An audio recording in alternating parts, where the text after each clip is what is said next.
Yes, dear cadets, good morning to all of you. Today we are here to discuss the last topic of the topic, group discussion. Its importance of group or teamwork. Why we need to have a group or a team? उसकी क्या हमें क्या ज़रूरत है? उसकी क्या महत्वता है? So first of all, types and characteristics of groups. Groups के प्रकार और उनकी विशेषताएं, और उससे भी पहले हम डिस्कस करते हैं उसकी परिभाषा। ग्रुप किसे कहते हैं? एक्चुअली ग्रुप जो है एक लोगों का एक समूह है जो हमेशा एक से ज़्यादा होते हैं and they have their set goals. एक उनका गोल है, वे एक आपस में एक दूसरे से बातचीत करते हैं और बातचीत करने के बाद ही एक गोल को डिसाइड करते हैं और एक दूसरे के साथ उनका जो कम्युनिकेशन है वो पर्सन टू पर्सन चलता रहता है जब तक कि वो टास्क को कंप्लीट ना कर ले। ठीक है। So in this way you can say two or more people interacting to achieve a common objective is also called a group. Okay. Next is classification of types of groups. There are different types of groups. Number one, friendship group.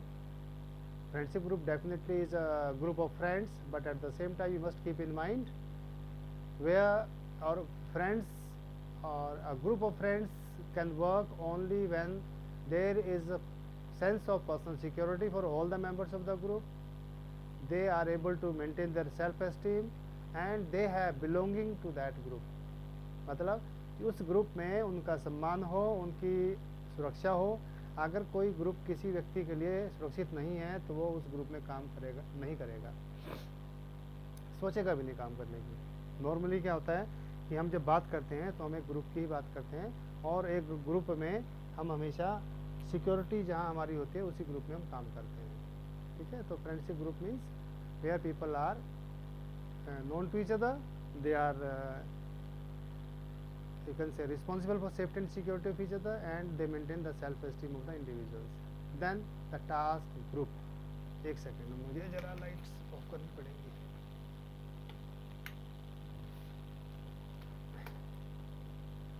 Yes.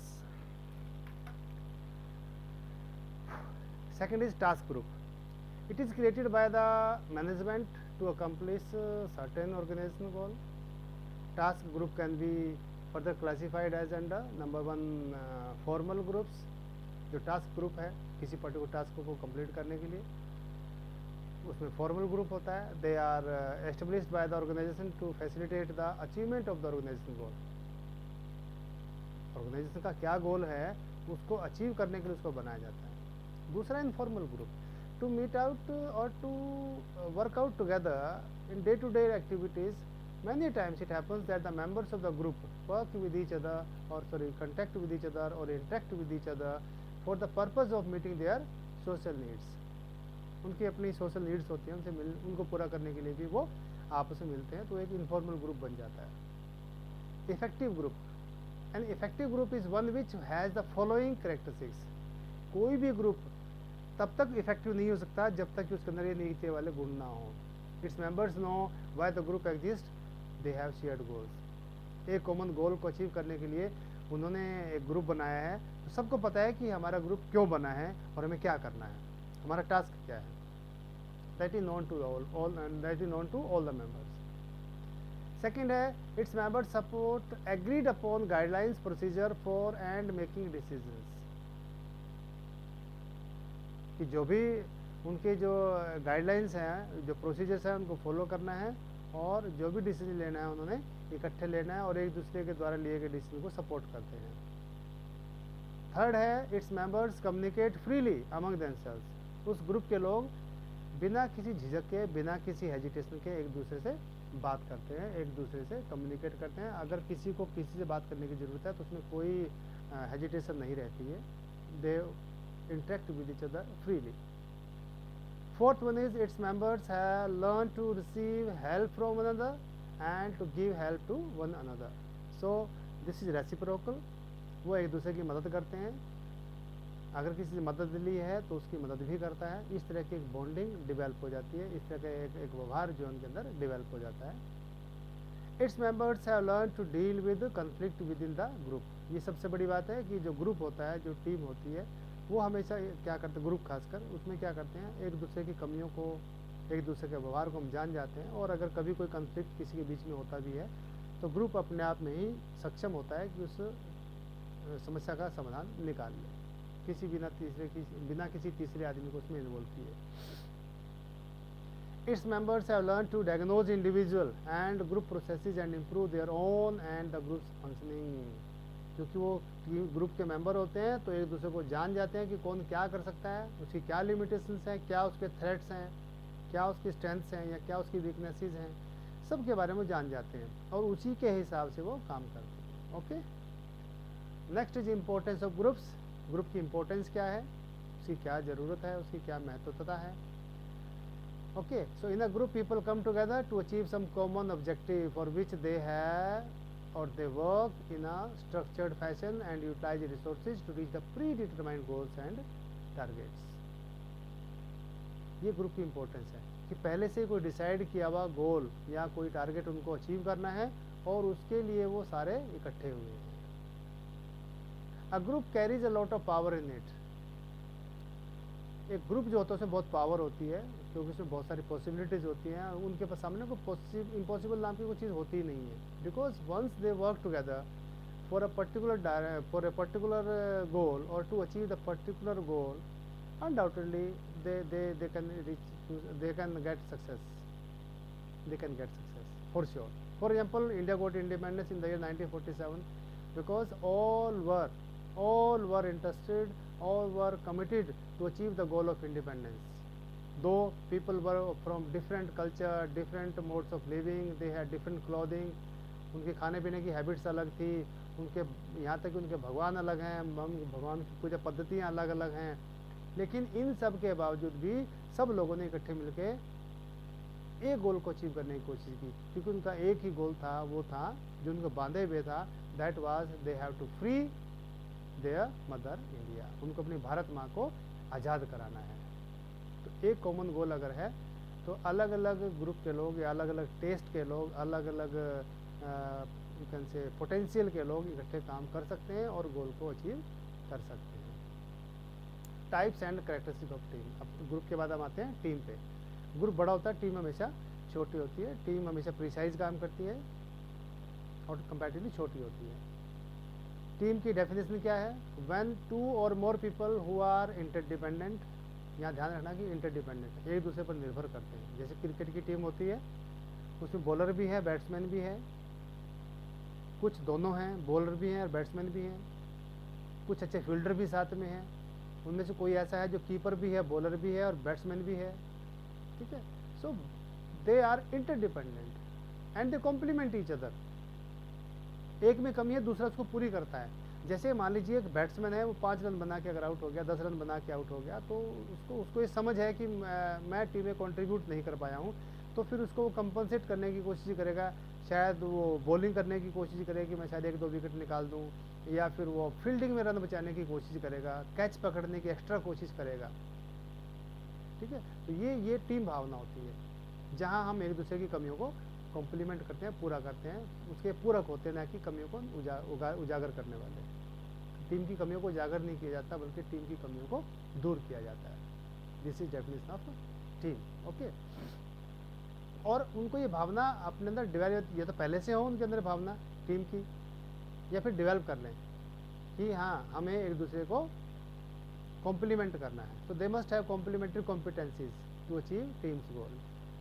Types of teams, functional teams, they usually represent individuals who work together daily on a cluster of ongoing and independent tasks. Functional teams often exist within functional departments like marketing, production, finance, auditing, human resource and the like.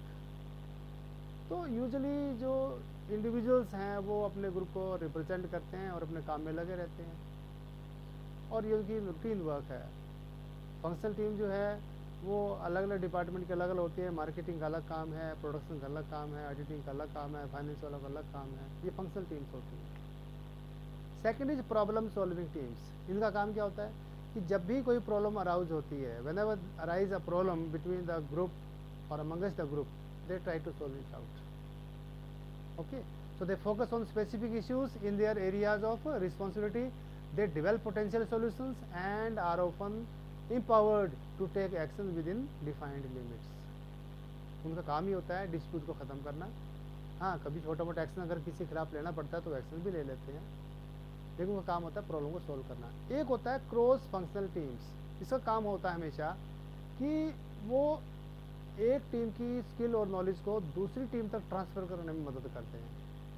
They try to find out the problems arising in some area and they try to find out the solution from where we can take out the help whom we can call for solving this problem or working this task. They do it. मान लीजिए marketing में कोई ऐसा व्यक्ति है जो शायद operational area में काम कर रहा हो, लेकिन उसकी मार्केटिंग स्किल्स अच्छी हैं.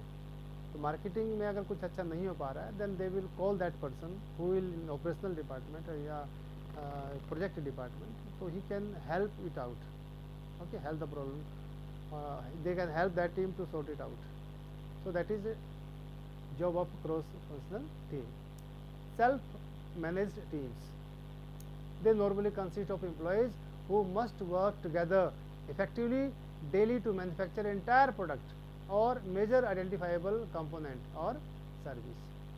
एक टीम होती है, आपको काम दे दिया गया, आपने ये काम करना है. Suppose you are working in the mobile company, एक टीम आपकी बना दी गई है कि इसने मदरबोर्ड्स बनाने हैं, तो मदरबोर्ड वो टीम बनाती रहेगी अपने आप. वो सेल्फ मैनेज्ड है, वो अपने आप में मैनेज, सबको पता है कि किसका क्या काम है. They will keep on doing it without much observation और you can say guidelines from anybody. Next question arises, what is the importance of team?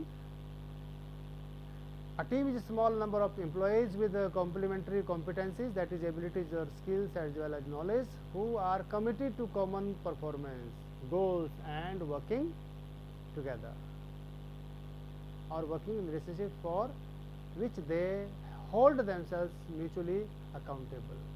मतलब कि इसमें ये छोटे लोगों का समूह होता है जो एक दूसरे को कॉम्प्लीमेंट करते हैं. उनके अंदर कॉम्प्लीमेंट्री कॉम्पिटेंसीज होती है. जैसे मैंने आपको क्रिकेट की टीम का एग्जांपल दिया, अगर एक बॉलर अच्छे से बॉलिंग नहीं कर पा रहा है, विकेट नहीं निकाल पा रहा है, तो हो सकता है कि एक बैट्समैन हो, वो बॉलर भी हो, कैप्टन उसको बुलाए और उसका काम वो कर दे. या बैट्समैन ने रन नहीं बना पाया है, तो शायद एक बॉलर अब ये जिम्मेदारी अपने ऊपर ले ले कि बैट्समैन रन नहीं बना पाया है और हमें जीतने के लिए 60 रन चाहिए और 40 बॉल बची हैं, तो मुझे बैटिंग करनी ही होगी, और वो बैटिंग करता भी है. कितनी बार ऐसा हुआ कि जो बॉलर्स थे उन्होंने मैच जिता दिया है ना, होता है ना ऐसा. तो ये सिर्फ टीम वर्क के कारण होता है, क्योंकि उन सब में थोड़ी थोड़ी स्किल्स होती हैं. They are specialist of their own area, but at the same time they can complement each others performance और each others area if needed और रिक्वायर्ड. उसके अलावा भी एक आदमी अपने काम में अगर एक्सपर्ट है, दूसरा अपने काम में एक्सपर्ट है, तो जो आदमी एक्सपर्ट है कभी कभी क्या होता है वो नहीं कर पा रहा है, तो दूसरा जो दूसरे काम का एक्सपर्ट है लेकिन उसके पास अपनी थोड़ी सी एक्स्ट्रा कोई स्किल है, उसका यूज़ करके वो उसको कॉम्प्लीमेंट कर सकता है या उसको सजेशंस दे सकता है, उसको मोटिवेट कर सकता है, कई तरीके से मदद कर सकता है. That is spirit of the team. A key aim of team work is group synergy, namely the achievement of high quality as a result of combined individual contributions. Synergy can help you solve complex problems because you will be working with people who have a wide range of skills and perspectives. Team जो है जुड़ी होनी चाहिए, एक दूसरे से संबंधित होनी चाहिए, क्योंकि आपको पता है कि उसमें कई ऐसे मेंबर होते हैं, उनके पास अलग स्किल होती हैं, उनका अपना देख करने का नज़रिया है ना, तो वो एक दूसरे को मदद कर सकते हैं. Students working in teams benefit particularly from brainstorming and bouncing ideas of each other, है ना. कभी कभी क्या होता है कि जब हम सब मिलके बैठ के बात करते हैं तो ब्रेनस्टॉर्मिंग सेशन चलते हैं, सब अपना दिमाग चलाते हैं, अपने अपने आइडियाज़ चलाते हैं, they throw their own ideas. कभी कभी कुछ बाउंसिंग आइडियाज़ किसी की तरफ से आ जाते हैं, तो इस तरीके से क्या होता है हम प्रॉब्लम को सॉल्व कर सकते हैं. Okay, so bouncing ideas of each other, learning from each other, discussing work in teams outside contact times and checking results. कभी कभी क्या होता है आप जब आपका ऑफिशियल काम टाइम ख़त्म हो गया, आप घर पे बैठे हुए हैं, रात को 10 बजे आपको एकदम से आइडिया आता है, you call your team manager और other team members and you share your ideas, so that might prove very good you can say idea for the whole team, for the whole task. Anyway, In a team, we can establish an agreed set of team guidelines.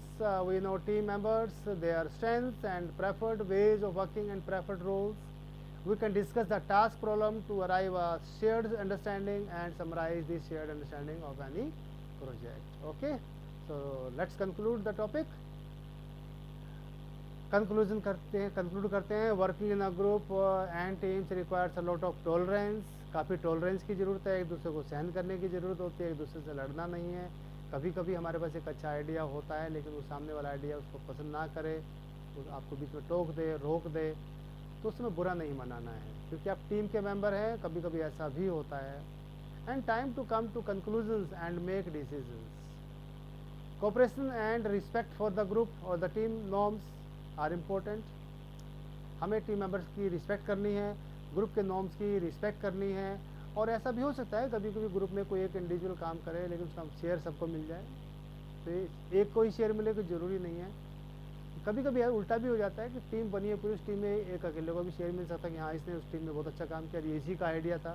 That never matters. What matter is achievement of the goal by the team. So team is essential for achieving certain or defined goals, and team success depends on its members, how mutually they understand each other, how they are able to work with each other, how they are able to tolerate each other, how they you can say utilize the differences of talent or skills of each other.